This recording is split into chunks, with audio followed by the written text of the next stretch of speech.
Hello guys, good morning to all of you. This is Maggie Raj here and now we are going to get discuss about the relative motion. अब हम आपेक्षिक गति या सापेक्ष चाल या सापेक्ष गति इसके बारे में डिस्कशन करने जा रहे हैं। तो ये सापेक्ष गति या रिलेटिव मोशन होती क्या है?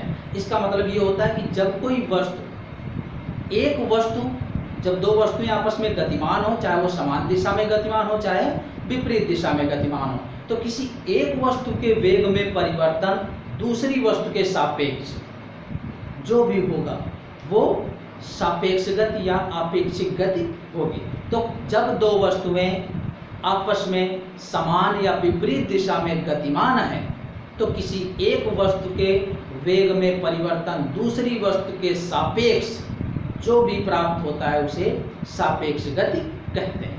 या हम दूसरे शब्दों में ऐसा कह सकते हैं कि समय के साथ किसी एक वस्तु की स्थिति में परिवर्तन दूसरी वस्तु के सापेक्ष जो भी होगा वो सापेक्ष गति होगी। समय के साथ स्थिति में परिवर्तन होना यही गति कहलाता है, ठीक है ना। तो किसी एक वस्तु की गति में दूसरे के सापेक्ष जो भी परिवर्तन होता है वही सापेक्ष गति होती है। या साधारण शब्दों में हम ये कह सकते हैं कि समय के साथ किसी एक वस्तु की स्थिति में परिवर्तन दूसरी वस्तु के सापेक्ष जो भी प्राप्त होती है उसे हम सापेक्ष गति कहते हैं। आइए हम डिस्कस करते हैं। हमने मान लिया कि दो वस्तुएं हैं A और B, तो यहाँ पर एक A है और एक B है। तो यहाँ की पोजीशन XA की ये 0 है और ये XB की 0 है और यहाँ से ये VA चाल से चलते हुए और ये VB चाल से चलते हुए दूसरे बिंदु पर पहुँचते हैं A' पर और ये B' पर। मान लेते हैं कि इसमें समय t लगा है तो इसमें भी समय t लगा है, ठीक है। तो ये पोजीशन हो जाएगी, या ये कह सकते हैं कि XA की पोजीशन जो है वो t समय में है, तो ये XB की पोजीशन t समय में ये हो गई, ठीक है ना। तो ये कह सकते हैं। तो आप देखिएगा ये हम ऐसे लिख सकते हैं, ये B' लिख सकते हो आप, ये A' लिख सकते हो आप। तो आप इन पोजीशन को हम कैसे व्यक्त कर सकते हैं? तो देखिएगा A के लिए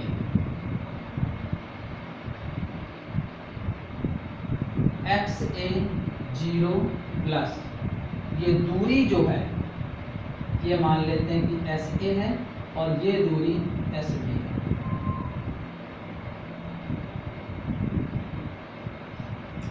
तो ये हो गया VA इंटू T। जितनी भी दूरी चला वो 4 इंटू समय हो जाएगा, ये हो जाएगा XA' T। यहाँ तक जो आया तो उतने पे इक्वल होगा। इसी प्रकार से हम B के लिए निकाल सकते हैं। ये तो 0 ही है, XB 0 plus VB into T, दूरी बराबर 4 इंटू समय, इसमें 0 में इतना जोड़ देंगे तो ये पूरी इसके इक्वल हो जाएगी XB' T।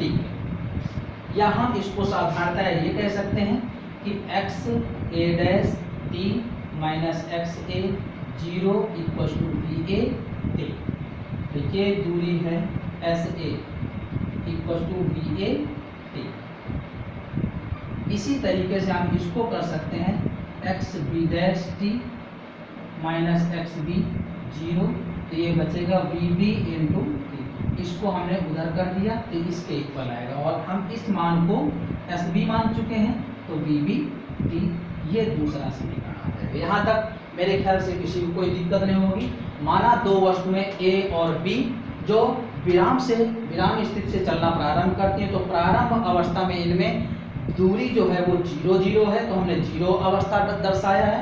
t समय बाद ये A' और B' बिंदुओं पर आएंगे, तो VA और VB चाल से चलते हुए तो इनकी पोजीशन हम XA' और XB' तो XA 0 प्लस इतनी दूरी यानी VA into T equal to परिणामी दूरी, ठीक है ना।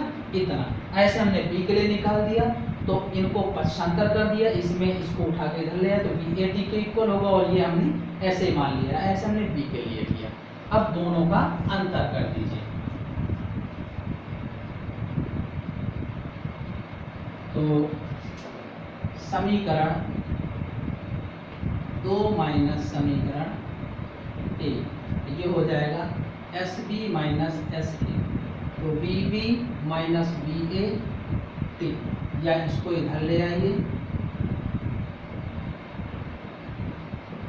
BB माइनस BA, तो ये क्या हो जाएगी, सापेक्ष गति, सापेक्ष चाल। देखिए दो वस्तुओं में स्थिति में परिवर्तन है समय के सापेक्ष, है ना। तो ये है V SB माइनस SA है, तो VBA लिख सकते हैं। ये आप जानते हैं S अपॉन T जो होता है V होता है, तो ये जितना भी गैप है दूरियों का वो अपॉन समय, तो ये वेग के रूप में होगा VB माइनस V। तो देखिएगा इसको बोलते हैं velocity of B with respect to A। Shortcut में आप ऐसे लिख सकते हैं velocity of B with respect to A, यानी जो भी डिजिट पहले है उसका वेग और जो बाद में है उसके सापेक्ष। तो A के सापेक्ष B का वेग। आप ये ध्यान रखना कि जो भी डिजिट पहले लिखा है उसी का वेग है बस, तो जो दूसरा आगे है उसके सापेक्ष होगा। तो इसी तरीके से आप इसका सूत्र ये भी निकाल सकते हैं, इसी प्रकार BAB क्या हो जाएगा, देखिए BA है तो B माइनस A, तो AB होगा तो A माइनस B होगा। ये है A का वेग B के सापेक्ष, ठीक है ना। तो ध्यान रखिएगा BAB को बोलते हैं A का वेग B के सापेक्ष, ऐसे बोलेंगे। तो ये केस था समान दिशा के लिए। अब हम अगर यही विपरीत दिशा के केस के लिए होता, विपरीत दिशा में, तो जैसे ये है A BA से चल रहा है और ये BB से चल रहा है, तो अब क्या करते, तो देखिएगा जब विपरीत दिशा की बात आती, तो जब हम AB निकाल रहे होते तो जो A की दिशा है वही होती। इस केस के लिए हम A की दिशा VA है तो B को हम इसकी दिशा में परिवर्तित कर देंगे तो माइनस VB हो जाएगा। अब ये सेम डायरेक्शन का ही केस हो गया, यानी VAB का मान VA माइनस VB हो जाएगा, क्योंकि इसका मान ऋणात्मक आया है, तो VA प्लस VB। सॉल्व करने का तरीका ये है, समान दिशा में बदलकर। अगर हम BA निकालना होता तो देखिए B का वेग निकालना, तो B की दिशा क्या है, इधर की तरफ है, तो यही रहने देते। A की दिशा बदल देते, उसकी दिशा में ले आते तो माइनस VA। अब हम BA कैसे निकालते थे, VB माइनस VA, ये एक ही दिशा में आ गए, तो VB माइनस और VA का मान माइनस VA, तो VB प्लस VA आ जाएगा VB। तो देखिएगा जब विपरीत दिशाओं में चलेंगे तो वेग क्या होंगे, जुड़ेंगे, ठीक है ना। तो इस तरीके से हम समान दिशा और विपरीत दिशा में सापेक्ष गति का मान निकाल सकते हैं। अब देखिए हम ज्ञात करते हैं समान दिशा में। पहला केस है समान वेग। तो समान वेग का मतलब क्या है, देखिएगा जब हम वक्र खींचेंगे xt वक्र, तो xt वक्र की जो स्लोप होती है x by T equal to slope equal to tan theta, ये होगी, और ये किसके इक्वल होगा, v के। ओके, तो अगर वेग समान है तो स्लोप क्या होगी, समान होगी, यानी थीटा जो भी होंगे वो क्या होंगे, समान होंगे। तो ये पहला केस है, दो वस्तुएं हैं और समान वेग से गतिशील हैं। तो समान वेग से गतिशील हैं, इसका मतलब क्या हुआ कि दोनों वस्तुएं ऐसे चल रही हैं, इस तरीके से, एक VA है और एक VB है, इस तरीके से गतिमान है। और ध्यान रखिएगा इसका मतलब अगर इनका x अक्ष के साथ कोण देखें ये, तो दोनों के ही क्या होंगे, बराबर होंगे। मतलब ये अगर हम थीटा A मान लें और ये थीटा B मान लें, तो theta A equal to theta B, या tan theta A equal to tan theta B, या BA इक्वल टू BB। तो के, क्योंकि एक्स टी वक्र की स्लोप जो होती है tan थीटा होती है और वो v के बराबर होता है, तो tan थीटा दोनों बराबर होंगे। ओके, तो इस तरीके से ये समान वेग से गतिशील हैं तब के लिए। और अगर यही असमान वेग से गतिशील हो जाते तो ये क्या हो जाता, अब ये असमान वेग हो गए, तो असमान में भी दो स्थितियां हो जाएंगी, जब VA का मान VB से बड़ा हो और जब VB का मान VA से बड़ा हो।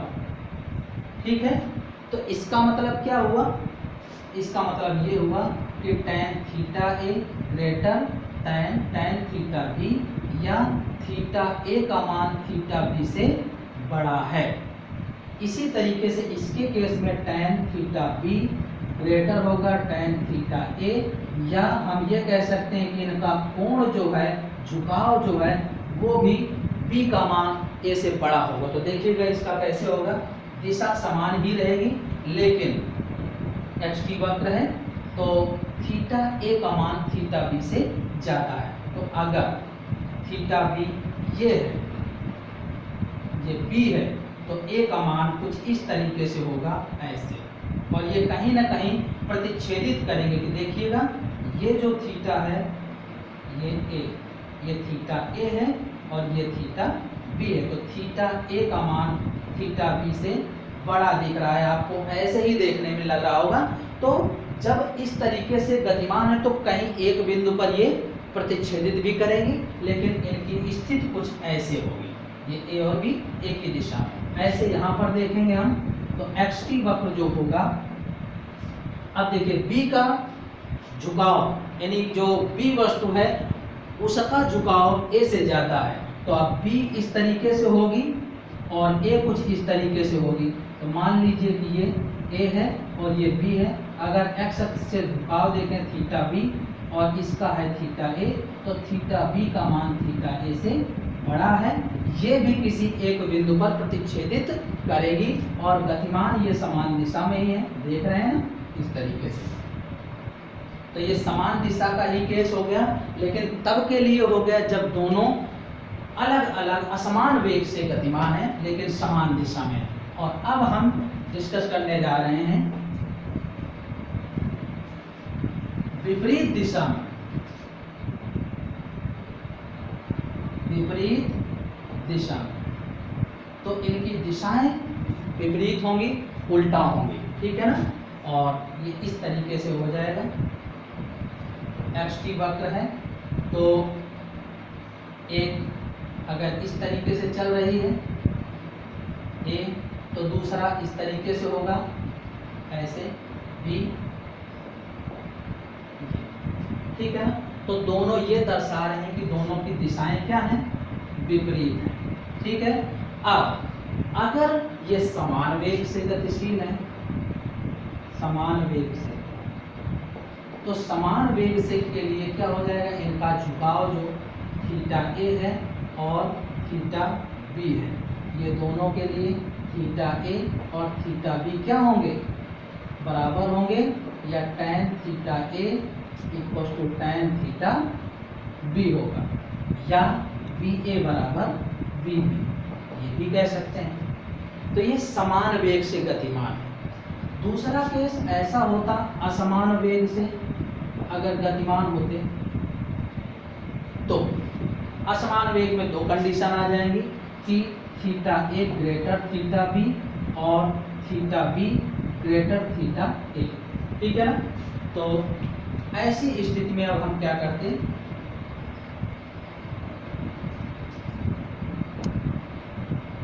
देखिए ये है एक्स टी वक्र और थीटा A का मान बड़ा है, यानी ये है A और ये है B, इस तरीके से है,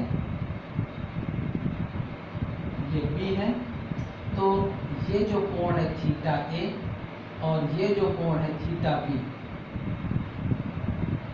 थीटा A का मान थीटा B से बड़ा है, देख रहे हैं।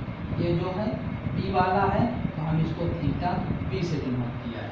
इसी तरीके से अगर हम इसको इस तरीके से डिनोट करते हैं एक्स टी, और थीटा बी का मान बड़ा होता तो ये ए वाला इस तरीके से होता और बी का मान कुछ इस तरीके से जा रहा होता। तो इसका देखिएगा बी की प्रवणता ये हो जाती थीटा बी और ए की प्रवणता ये होती थीटा ए और यहाँ थीटा बी का मान थीटा ए से बड़ा। तो इस तरीके के वक्र ये विपरीत दिशा के केस में भी प्राप्त हो जाते हैं।